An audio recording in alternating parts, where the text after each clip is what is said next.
Hello दोस्तों, नमस्कार। मेरा नाम है राशिद अली और मेरे चैनल का नाम है CS स्टडी BC। मैं आपकी तैयारी करा रहा हूँ भाई BCom सेकंड सेमेस्टर और आपका सब्जेक्ट है व्यावसायिक इकोनॉमिक्स यानी कि व्यावसायिक अर्थशास्त्र। ठीक है भाई। BCom सेकंड सेमेस्टर 2023, क्योंकि आपके पेपर इस बार जून में जो पेपर हो गए वो हो गए आपके ऑब्जेक्टिव। ठीक है भाई। और आपका तीसरा सब्जेक्ट जो है वो है व्यावसायिक इकोनॉमिक्स। ठीक है, व्यावसायिक अर्थशास्त्र। लेसन है आपका पहला, फेमस इकोनॉमिस्ट ऑफ इंडिया यानी कि भारत के प्रसिद्ध अर्थशास्त्री। उन इस चैप्टर से 40 से 45 क्वेश्चन तैयार हुए हैं और मोस्ट इम्पोर्टेंट क्वेश्चन है। बिल्कुल भी ऐसा क्वेश्चन नहीं है कि भाई हाँ ये बाहर आ जाएगा इससे। ठीक है, तो भाई एक ही पहला लेसन आपका फेमस इकोनॉमिस्ट ऑफ इंडिया। अब इसमें से जो 45 क्वेश्चन तैयार हुए हैं, फटाफट इनकी तैयारी करा देते हैं। ठीक है भाई। चैनल पर नए हो तो चैनल को जरूर से जरूर सब्सक्राइब कर लीजिए। ठीक है भाई। तो भाई पहला क्वेश्चन है कि अर्थशास्त्र कृति की रचना किसने की, यानी कि जो आपका इकोनॉमिक्स रचना है उसकी किसने की थी भाई। ऑप्शन ए कौटिल्य ने, option B Gopal Krishna Gokhale, option C Ram Manohar Lohia, या इनमें से कोई नहीं। ठीक है भाई। तो आपका क्वेश्चन नंबर पहले का आंसर ए राइट हो जाएगा भाई, कौटिल्य ने। ठीक है भाई। अर्थशास्त्र की जो रचना की थी वो कौटिल्य ने की थी। ठीक है।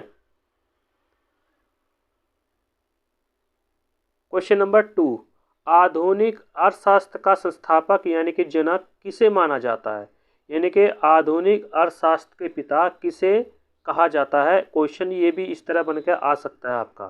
तो ऑप्शन पढ़ लेते हैं। Option A Adam Smith, option B Marshall, option C Pigou, और ऑप्शन डी एस मिल।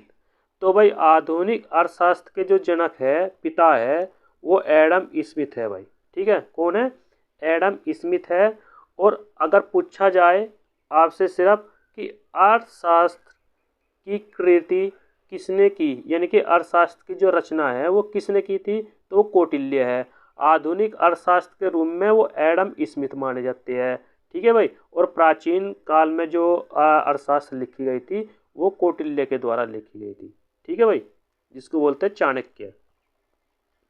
क्वेश्चन नंबर 3, कौटिल्य के अनुसार अर्थशास्त्र एक खालिस्तान चलने वाली प्रक्रिया है।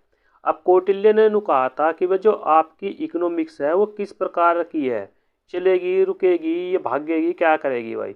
ऑप्शन पढ़ लेते हैं भाई। निरंतर है, ऑप्शन बी स्थिर है, ऑप्शन सी नहीं चलती है, और ऑप्शन डी इनमें से कोई नहीं। तो कौटिल्य के अनुसार जो आपका अर्थशास्त्र है वो निरंतर एक प्रक्रिया है, निरंतर चलने वाली एक प्रक्रिया। ऑप्शन ए राइट हो जाएगा भाई। ठीक है। क्वेश्चन नंबर 4, कौटिल्य ने धन को किस रूप में प्रयुक्त किया। तो भाई कौटिल्य है वो कह रहा कि धन को हम किस रूप में प्रयुक्त करेंगे, यूज करेंगे। ठीक है भाई। ऑप्शन ए लघु रूप में, ऑप्शन बी विस्तृत रूप में, ऑप्शन सी विकल्प के रूप में, और ऑप्शन डी इनमें से कोई नहीं। क्वेश्चन नंबर 4 का आंसर बी राइट हो जाएगा, विस्तृत रूप में। ठीक है भाई। लॉन्ग टाइम के रूप में हम धन को यूज करेंगे, ये कौटिल्य का मत था। क्वेश्चन नंबर 5, धन होने के लिए कितनी विशेषताएं होती है, यानी कि कौटिल्य ने धन की विशेषताएं बताई है वो कितनी है। ठीक है भाई। Option A 4, option B 5, option C 6, और ऑप्शन डी 8। तो कौटिल्य ने धन की विशेषताएं के बारे में बताया है कि भाई धन की विशेषताएं 4 प्रकार की होती है। कितनी होती है भाई? 4 प्रकार की। इसलिए क्वेश्चन नंबर 5 का आंसर ए राइट हो जाएगा भाई आपका। क्वेश्चन नंबर 6, कौटिल्य के अनुसार धन की विशेषताएं है, अब उनके बारे में बता दिया गया है। ठीक है भाई। ऑप्शन ए वास्तविकता, ऑप्शन बी उपयोगशीलता, ऑप्शन सी हस्तांतरणशीलता, और ऑप्शन डी उपरोक्त सभी। ठीक है भाई। तो इसमें भाई आपका क्वेश्चन नंबर 6 का आंसर डी राइट हो जाएगा, क्योंकि सारे की सारी ये विशेषताएं है कौटिल्य के अनुसार। ठीक है भाई। क्वेश्चन नंबर 6 का आंसर क्या हो गया भाई आपका? डी राइट हो गया। क्वेश्चन नंबर 7, अर्थशास्त्र को पुरातन धर्म, आदर्श एवं नीति शास्त्र से मुक्त कर भौतिकवाद की वास्तविक स्थिति में किसने रखा था भाई? ठीक है भाई, देखो जो आपका अर्थशास्त्र था उसको पुरातन धर्म और आदर्श, ठीक है, और नीति शास्त्र मुक्त करके भौतिकतावाद यानी कि जो प्रेजेंट टाइम है उसको वास्तविक स्थिति में किसने रखा था? ऑप्शन ए एडम स्मिथ ने, ऑप्शन बी कौटिल्य ने, ऑप्शन सी मार्शल ने और ऑप्शन डी इनमें से कोई नहीं। ठीक है भाई, तो क्वेश्चन नंबर 7 का आंसर बी राइट हो जाएगा, कौटिल्य ने रखा था भाई। ठीक है,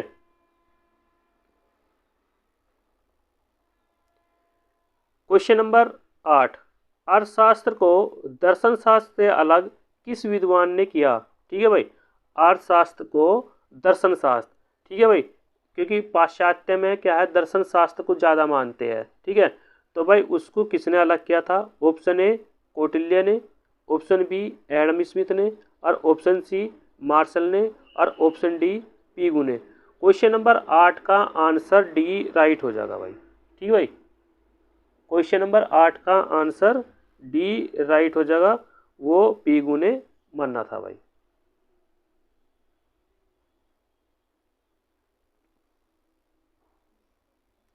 क्वेश्चन नंबर 9, आधुनिक पाश्चात्य भौतिकवादी अर्थशास्त्री के विचार किससे मिलते हैं?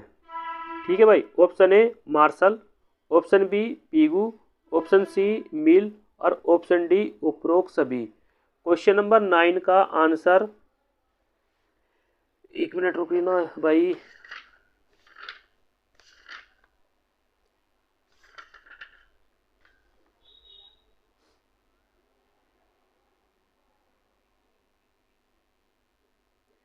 क्वेश्चन नंबर 9 का आंसर हो जाएगा भाई डी। ठीक है भाई, इसमें आधुनिक पाश्चात्य, ठीक है भाई, भौतिकवादी अर्थशास्त्र के विचार जो मिलते हैं वो सभी के द्वारा मिलते हैं। ऑप्शन डी राइट हो जाएगा भाई। ठीक है,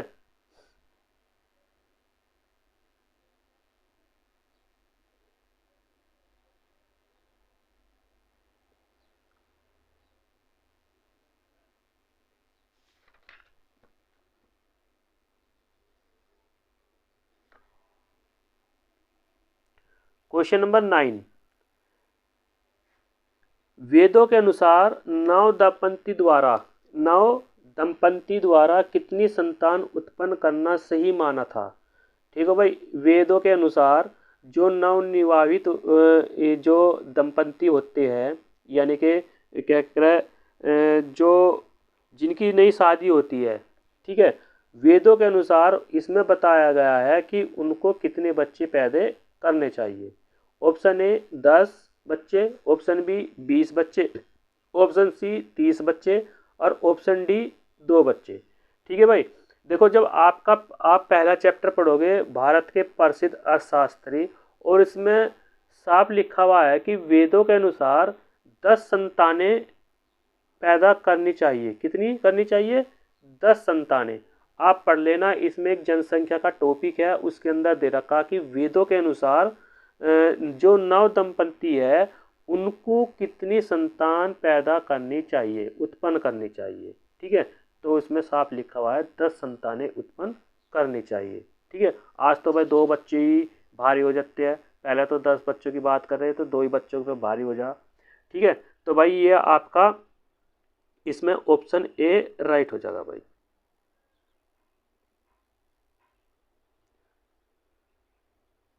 क्वेश्चन नंबर 11 भाई,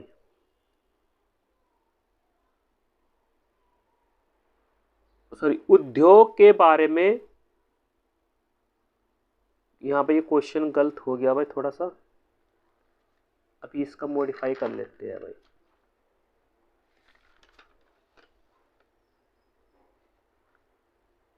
वन मिनट रुको भाई।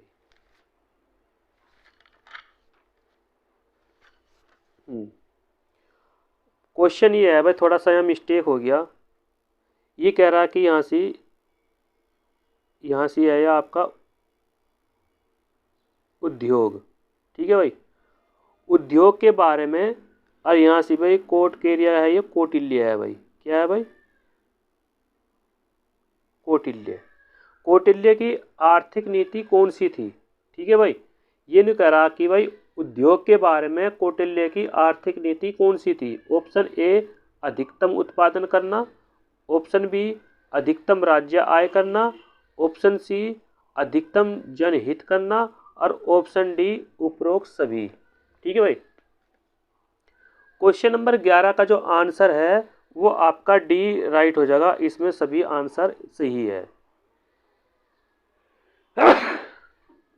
सॉरी भाई, क्वेश्चन नंबर 11 का जो आंसर है वो डी राइट हो जाएगा। इसमें पूछा कि उद्योग के बारे में कौटिल्य की आर्थिक नीति कौन सी थी। तो भाई इसमें कौटिल्य ने कहा था कि आप उत्पादन भी अधिक करो, राज्य की आय भी अधिक होनी चाहिए और जनहित के लिए अधिकतम सहयोग होना चाहिए। तो यानी कि सारे के सारे ऑप्शन इसमें राइट है भाई, डी ऑप्शन राइट हो जाएगा। क्वेश्चन नंबर 12, गोपाल कृष्ण गोखले का जन्म कब हुआ? ठीक है भाई, गोपाल कृष्ण गोखले का जन्म कब हुआ?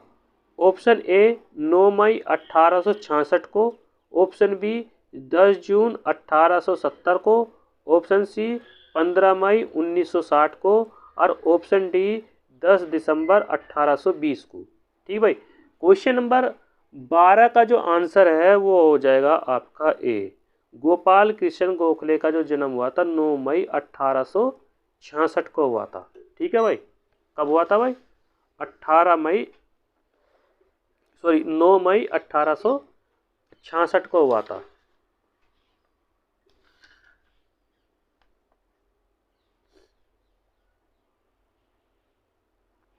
और भाई ये आपको मैं बता दूं कहाँ कहाँ से हुआ था। ये हुआ था भाई रत्नागिरी जिले में। ठीक है भाई, कहाँ हुआ था भाई? रत्नागिरी जिले में हुआ था भाई गोपाल कृष्ण गोखले का जन्म, रत्नागिरी। ठीक है भाई, और ये जो इन्होंने शिक्षा ग्रहण करी है ये करी है इन्होंने पुणे में। कहाँ से करी है? पुणे में शिक्षा ग्रहण करी है। ठीक है भाई, क्वेश्चन नंबर 13, भारत के गोपाल कृष्ण गोखले कैसे नेता थे? ठीक है भाई, इसमें क्वेश्चन में पूछा कि जो गोपाल कृष्ण गोखले है वो किस प्रकार के नेता थे। ऑप्शन ए उदारवादी राजनीतिक, ऑप्शन बी समाज सुधारक, ऑप्शन सी ए और बी दोनों और ऑप्शन डी इनमें से कोई नहीं। क्वेश्चन नंबर 13 का जो आंसर है वो हो जाएगा आपका सी, ये उदारवादी भी नेता थे और समाज सुधारक भी थे। तो ए और बी दोनों राइट हो जाएंगे। Question number 14, servants of India society की स्थापना किसने करी थी भाई? कौन से व्यक्ति थे जो सर्वेंट ऑफ इंडिया सोसाइटी की स्थापना की थी? ऑप्शन पढ़ लेते हैं भाई। ऑप्शन ए महात्मा गांधी ने, ऑप्शन बी नेहरू ने, ऑप्शन सी गोखले ने और ऑप्शन डी कौटिल्य ने। तो भाई ये करी थी भाई गोखले ने, गोपाल कृष्ण गोखले ने सर्वेंट ऑफ इंडिया की स्थापना की थी। अब नेक्स्ट क्वेश्चन बनता है कि सर्वेंट ऑफ इंडिया की स्थापना कब हुई थी, यानी कि कौन से सन में हुई थी। ऑप्शन पढ़ लेते हैं 1905 को, ऑप्शन बी पढ़ लेते हैं 1906 को, ऑप्शन सी 1912 को और ऑप्शन डी 1920 को। सर्वेंट ऑफ इंडिया सोसाइटी की स्थापना 1905 में हुई थी, ऑप्शन ए राइट हो जाएगा। और गोपाल कृष्ण गोखले ने इसकी स्थापना करी थी भाई। ठीक है, इससे पहले वाला क्वेश्चन हो गया गोपाल कृष्ण गोखले, और भाई ये किस सन में हुई थी? 1905 में हुई थी। ठीक है भाई, क्वेश्चन नंबर 16, निम्न में से कौन इंपीरियल लेजिस्लेटिव काउंसिलिंग में चुने गया था? कौन चुना गया था भाई? ऑप्शन पढ़ लेते हैं, गांधी को, ऑप्शन बी नेहरू को, ऑप्शन सी गोखले को और ऑप्शन डी अंबेडकर को। ठीक भाई, क्वेश्चन नंबर 16 का जो आंसर है वो हो जाएगा आपका सी, गोखले को। ठीक है भाई, इंपीरियल लेजिस्लेटिव काउंसिलिंग में जो चुने गए थे वो गोखला चुने गए थे। ये गोखले यानी कि कृष्ण कुमार गोखले, गोपाल कृष्ण गोखले चुने गए थे भाई।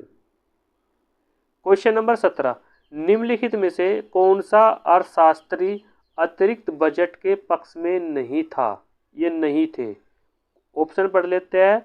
Gokhale, option B Gandhi, option C Nehru और ऑप्शन डी अंबेडकर।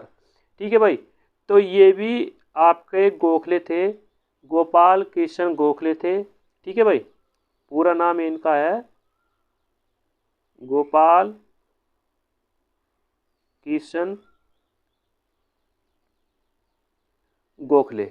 गोपाल कृष्ण गोखले एक ऐसे अर्थशास्त्री थे, वे अतिरिक्त बजट के पक्ष में नहीं थे, यानी कि अलग से बजट पेश किया जाए या अलग से बजट तैयार किया जाए, नहीं, एक ही बजट के पक्ष में थे, अतिरिक्त बजट के पक्ष में ये नहीं थे। ठीक है भाई, मेन जो क्वेश्चन बने हुए सारे ले रखे इस चैप्टर से संबंधित, जितने भी ये अर्थशास्त्री है, जितने भी इनके जन्म मरण क्या क्या इन्होंने करा, वो सारे क्वेश्चन ले रखे हैं भाई।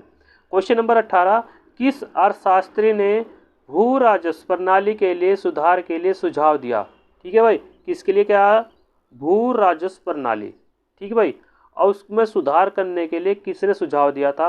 ऑप्शन ए गोखले ने, ऑप्शन बी नेहरू ने, ऑप्शन सी गाडगिल ने और ऑप्शन डी इनमें से कोई नहीं।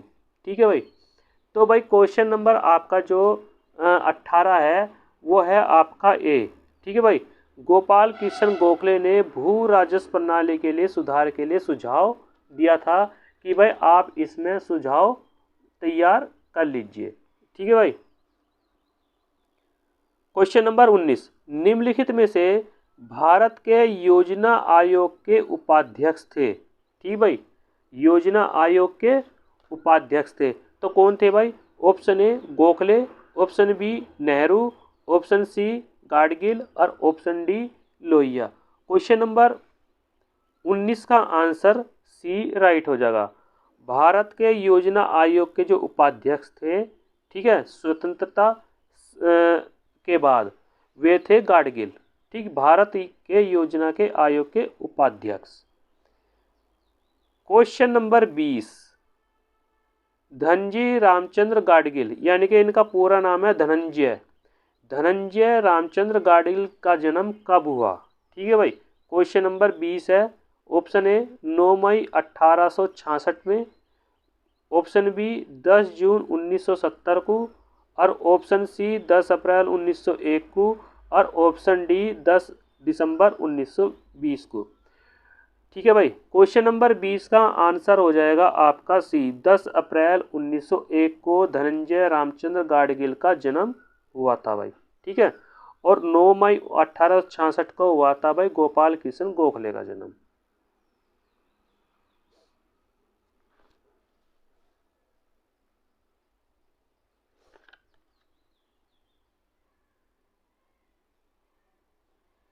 अब एक चीज और मैं बता दूं भाई, जो क्वेश्चन नंबर 20 है इसमें पूछा कि भाई जन्म कब हुआ था, ये तो हमने बता दिया कि जन्म हुआ था इस तारीख को। ठीक है भाई, योजना के जो उपाध्यक्ष थे, अब इन्होंने कौन कौन सी डिग्री प्राप्त की थी भाई? ठीक है, अब इनकी डिग्री के बारे में बात कर लेते हैं। इन्होंने एक तो MA आर्ट करी थी, मास्टर ऑफ, ठीक है, आर्ट, और भाई MA अंग्रेजी से।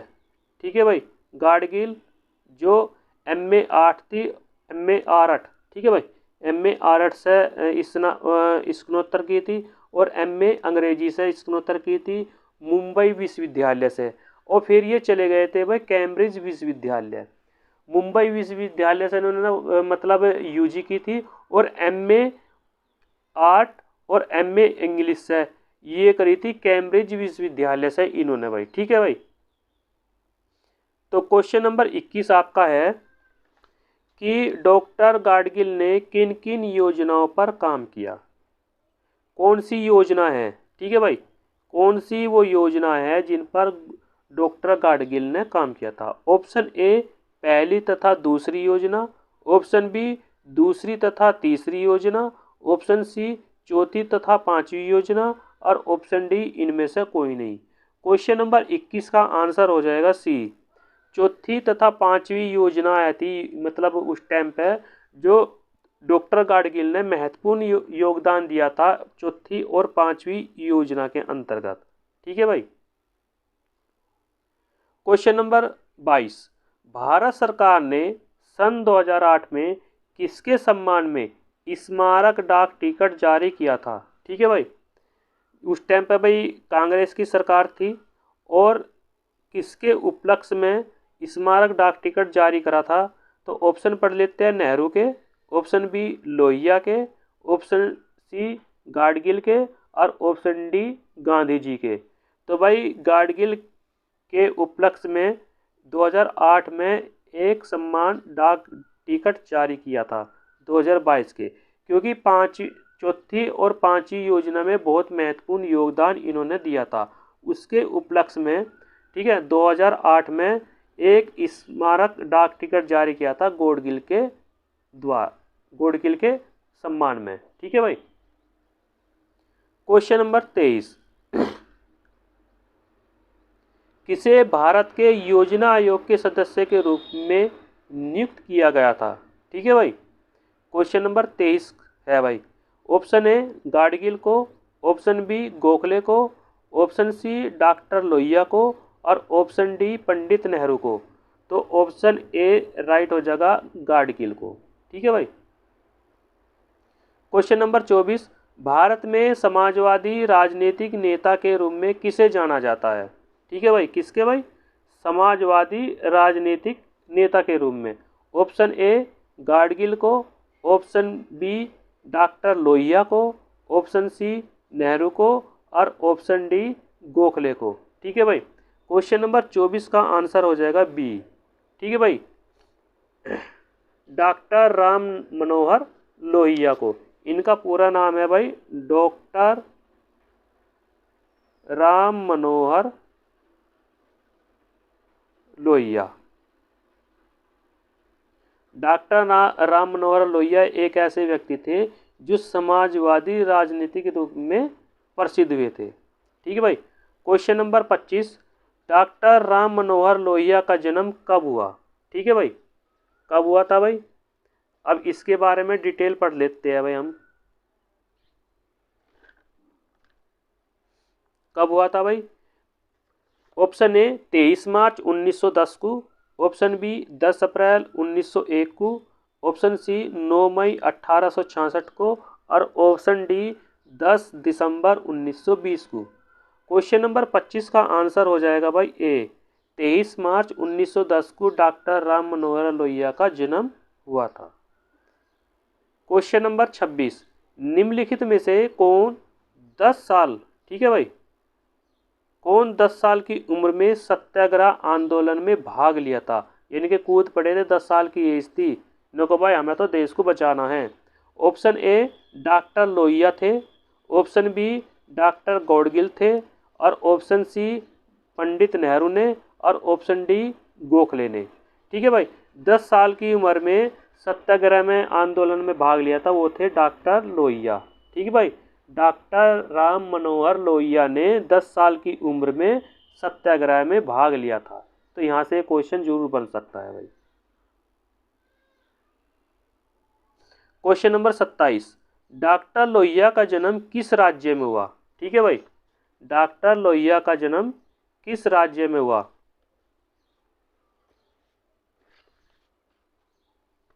ऑप्शन पढ़ लेते हैं, नासिक में, ऑप्शन बी पढ़ लेते हैं उत्तर प्रदेश में, ऑप्शन सी इलाहाबाद में, ऑप्शन डी असम में। तो डॉक्टर लोहिया का जो जन्म है वो उत्तर प्रदेश में हुआ था। कहाँ हुआ था भाई? उत्तर प्रदेश में हुआ था। उत्तर प्रदेश में हुआ था और भाई फैजाबाद जिला था। क्या था भाई? फैजाबाद, सॉरी,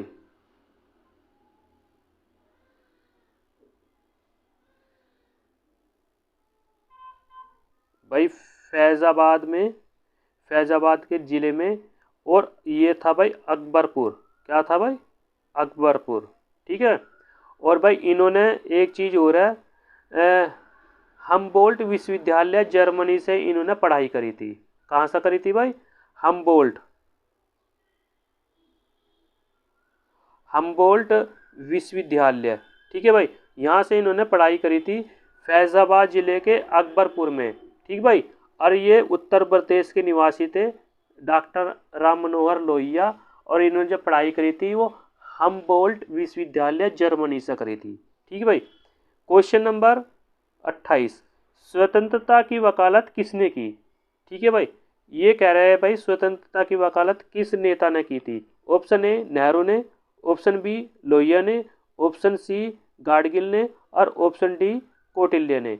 तो क्वेश्चन नंबर 28 का आंसर हो जाएगा भाई आपका बी, लोहिया ने। राम मनोहर लोहिया ने स्वतंत्रता की वकालत की थी भाई। क्वेश्चन नंबर 29, चार स्तंभ राज्य की अवधारणा किसने प्रस्तुत की? कि भाई चार स्तंभ होने चाहिए राज्य के। ठीक है भाई, चार राज्य होने चाहिए, तो वो किसने करी थी? ऑप्शन ए डॉक्टर लोहिया ने, ऑप्शन बी डॉक्टर गाडगिल ने, ऑप्शन सी कौटिल्य ने और ऑप्शन डी पंडित नेहरू ने। क्वेश्चन नंबर 29 का आंसर ए राइट हो जाएगा। डॉक्टर राम मनोहर लोहिया ने चार स्तंभीय राज्य की अवधारणा को प्रस्तुत किया था। ये बताया था कि वे चार स्तंभ होने चाहिए राज्य के। ठीक, उसके बारे में बताया था, तो वो बताया था डॉक्टर राम मनोहर लोहिया ने। ऑप्शन ए राइट हो जाएगा भाई।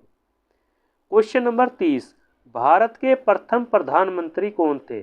कॉमन सा क्वेश्चन है, पर बच्चों को ये नहीं पता होता कि भारत के प्रथम प्रधानमंत्री कौन थे।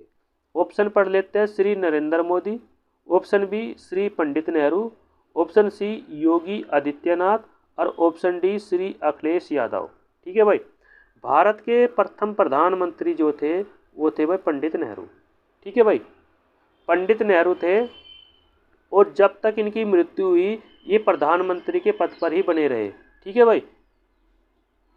तो क्वेश्चन नंबर 31, पंडित जवाहरलाल नेहरू का जन्म कब हुआ? ठीक है भाई, ऑप्शन ए 14 नवंबर 1889, ऑप्शन बी 5 सितंबर 1890, ऑप्शन सी 8 जून 1912 और ऑप्शन डी 10 अप्रैल 1866 को।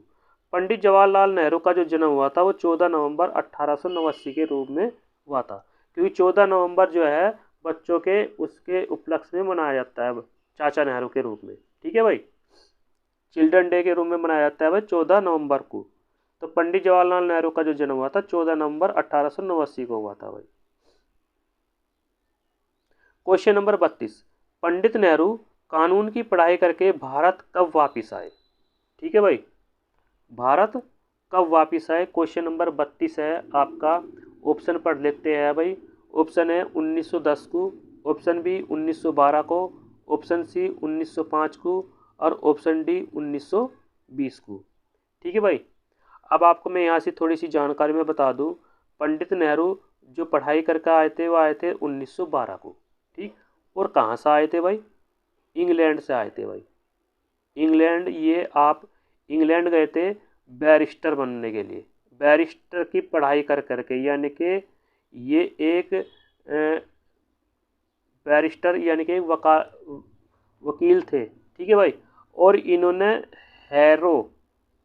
हैरो विश्वविद्यालय, इंग्लैंड के अंदर हैरो विश्वविद्यालय, वहाँ से इन्होंने बैरिस्टर की पढ़ाई करके ये 1912 को भारत वापस आए थे। ठीक है भाई, इंग्लैंड में इन्होंने पढ़ाई करी बैरिस्टर की और हैरो विश्वविद्यालय से, ठीक है, वहाँ से इन्होंने पढ़ाई करी थी भाई। क्वेश्चन नंबर 33, प्रजातांत्रिक समाजवाद का नारा किसने दिया? ऑप्शन ए पंडित नेहरू ने, ऑप्शन बी डॉक्टर लोहिया ने, ऑप्शन सी डॉक्टर गाडगिल ने, ऑप्शन डी इनमें से कोई नहीं। तो भाई प्रजातांत्रिक समाजवाद का जो नारा दिया था वो दिया था पंडित नेहरू ने। ठीक भाई, क्वेश्चन नंबर 33 का आंसर ए राइट हो जाएगा भाई। क्वेश्चन नंबर 34, भारत की योजना आयोग यानी कि प्लानिंग कमीशन की स्थापना में किसका योगदान है? यानी कि इनमें से कौन से वे नेता है, कौन से वे अर्थशास्त्री है जो भारत की योजना आयोग, ठीक, उसकी स्थापना करने में सबसे महत्वपूर्ण योगदान दिया था? ऑप्शन ए अंबेडकर ने, ऑप्शन बी नेहरू का योगदान है, ऑप्शन सी गांधी जी का योगदान है, ऑप्शन डी राजेंद्र प्रसाद का योगदान है।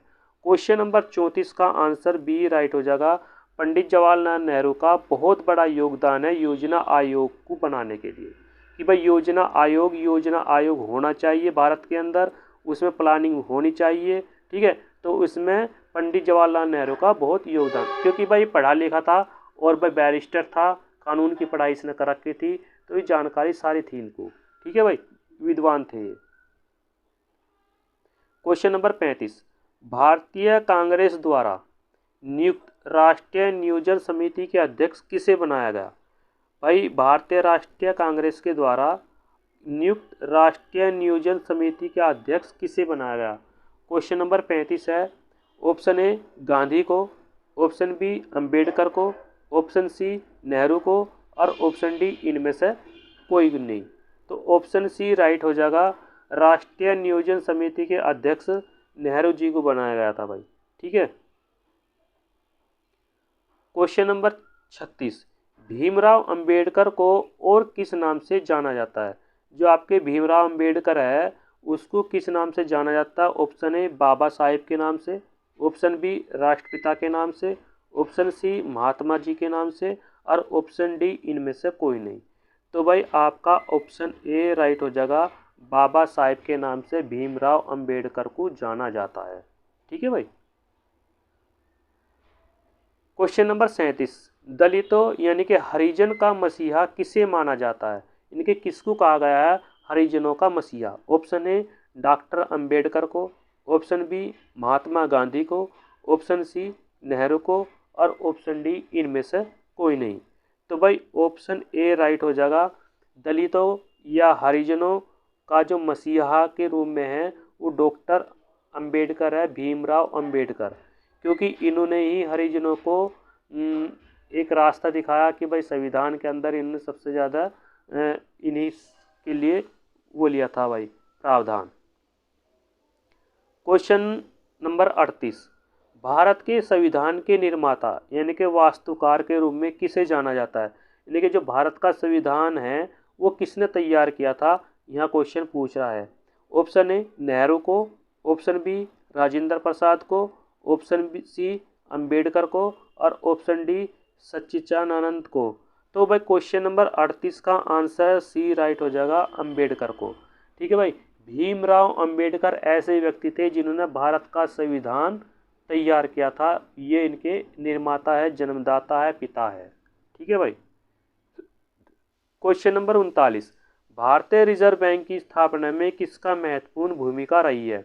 यानी कि जब भारतीय रिजर्व बैंक की स्थापना हुई तो उस टाइम पे किसकी महत्वपूर्ण भूमिका थी कि भाई हाँ भारत के अंदर कोई एक रिजर्व बैंक होना चाहिए, ठीक है भाई। तो ऑप्शन मैं बता दे रहा हूँ, ऑप्शन ए है इसमें अंबेडकर की।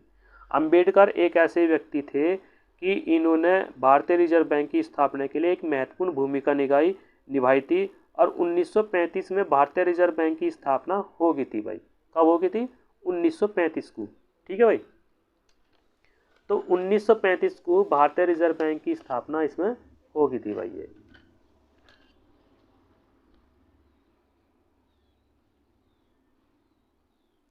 क्वेश्चन नंबर 40, किस अर्थशास्त्री को भारत रत्न से सम्मानित किया गया था? यानी कि इनमें से आपको बताना है कौन सा वो अर्थशास्त्री है जिसे भारत रत्न से सम्मानित किया गया था। ऑप्शन ए नेहरू को, ऑप्शन बी अंबेडकर को, ऑप्शन सी कौटिल्य को और ऑप्शन डी धनंजय गाडगिल को। तो भाई भारत रत्न से जो सम्मानित व्यक्ति है वह है डॉक्टर भीमराव अंबेडकर। भीमराव अंबेडकर को भारत रत्न से सम्मानित किया गया था भारत सरकार के द्वारा। क्वेश्चन नंबर 41, रुपये की समस्या पर थीसिस पीएचडी का शीर्षक था, यह थीसिस किसने लिखी? भाई एक स्लोगन था थीसिस का, रुपये की समस्या, ठीक भाई। तो ये किस व्यक्ति ने बताया था कि भाई इस पे पीएचडी शोध कर रहे थे, ये किसने लिखी थी? ऑप्शन ए नेहरू ने, ऑप्शन बी धनंजय गाडगिल ने, ऑप्शन सी लोहिया ने और ऑप्शन डी अंबेडकर ने, ठीक भाई। क्वेश्चन नंबर 41 का आंसर हो जाएगा डी, अंबेडकर ने ये थीसिस लिखी थी भाई। भाई चैनल पर नए तो चैनल को जरूर से जरूर सब्सक्राइब कर लीजिए, ठीक है भाई। क्वेश्चन नंबर 42, अंबेडकर का प्रमुख कार्य खालिस्तान शीर्षक में उनका पीएचडी शोध प्रबंध था, ठीक भाई। इनका पीएचडी शोध प्रबंध कौन सा था इनमें से? ऑप्शन ए ब्रिटिश भारत में प्रांतीय वित्त का विकास। ऑप्शन बी, भारत में औद्योगिक श्रम की मजदूरी। ऑप्शन सी, कृषि संकट समस्या। और ऑप्शन डी, इनमें से कोई नहीं। तो ऑप्शन ए राइट हो जाएगा भाई इसमें, ब्रिटिश भारत में प्रांतीय वित्त का विकास था भाई इसमें। क्वेश्चन नंबर 43, अंबेडकर के द्वारा कौन सी पत्रिका इंडियन इकोनॉमिक्स, ठीक है भाई, इंडियन इकोनॉमिक सोसाइटी के जर्नल पेपर में प्रकाशित हुई थी, ठीक भाई, कौन सी पत्रिका थी। ऑप्शन में A, small holdings in India and their remedies. Option B, रुपये की समस्या। ऑप्शन सी, ब्रिटिश भारत में प्रांतीय वित्त का विकास। और ऑप्शन डी, इनमें से कोई नहीं, ठीक भाई। क्वेश्चन नंबर 43 का आंसर ए राइट हो जाएगा, small holdings in India and there remedies. ये इकोनॉमिक्स, ये एक पत्रिका थी, ये वाली पत्रिका थी, और ये इसमें प्रकाशित हुई थी इंडियन इकोनॉमिक सोसाइटी के जर्नल पेपर में, ठीक है भाई। क्वेश्चन नंबर 44, निम्नलिखित में से कौन जनता के शोषण पर मार्क्स के विचारों से सहमत थे। जो मार्क्स थे उन्होंने कहा था कि जनता का शोषण नहीं होना चाहिए, ठीक है, तो इनके विचारों से कौन सहमत थे। ऑप्शन ए, अंबेडकर थे। ऑप्शन बी, नेहरू जी थे। ऑप्शन सी, लोहिया थे। और ऑप्शन डी, इनमें से कोई नहीं, ठीक है भाई। तो वो थे भाई अंबेडकर। अंबेडकर बहुत प्रभावित हुए इनसे, इन जनता के शोषण पर जो मार्क्स ने विचार बताए थे, जो भी बात बताई थी, वो अंबेडकर बहुत सहमत हुए थे, बहुत प्रभावित हुए थे इनकी बातों पर। और भाई आपका लास्ट क्वेश्चन ये है, क्वेश्चन नंबर 45, अंबेडकर किस प्रकार के अर्थशास्त्री थे। और यहाँ से आकर के आपके चैप्टर का समाप्त भी हो जाता है। जब आप पहला चैप्टर पढ़ोगे तो इन विद्वानों के बारे में थोड़ा थोड़ा डिटेल में पढ़ोगे, किस किस ने क्या क्या योगदान दिया है। तो इनसे संबंधित जितने भी क्वेश्चन बने हैं वो मैंने आपके सामने प्रस्तुत कर दिए। क्वेश्चन नंबर 45 है कि अंबेडकर किस प्रकार के अर्थशास्त्री थे। ऑप्शन ए, निराशावादी। ऑप्शन बी, बौद्धिक। ऑप्शन सी, समाजवाद। और ऑप्शन डी, इनमें से कोई नहीं। तो क्वेश्चन नंबर 45 का आंसर बी राइट हो जाएगा, ये बौद्धिक विचार के अर्थशास्त्री थे, ठीक है भाई। तो भाई वीडियो पसंद आई तो लाइक कर दीजिए, ठीक है भाई। और भाई चैनल को जरूर सब्सक्राइब कर लीजिए। और जो भी आपको अच्छा लगे है, या जिस चीज़ की भी आपको वीडियो चाहिए, जिस सब्जेक्ट के लिए, फाइनेंशियल अकाउंट की भी तैयारी मैं करा रहा हूँ भाई, ठीक है। और आपकी बिजनेस मैनेजमेंट हो गया, और भाई आपकी इकोनॉमिक्स की तैयारी स्टार्ट हो गई है, ठीक है। तो भाई ये सेकंड सेमेस्टर के तीनों सबकी तैयारी में स्टार्ट करा रहा हूँ भाई, ठीक है भाई। थैंक यू, नमस्कार।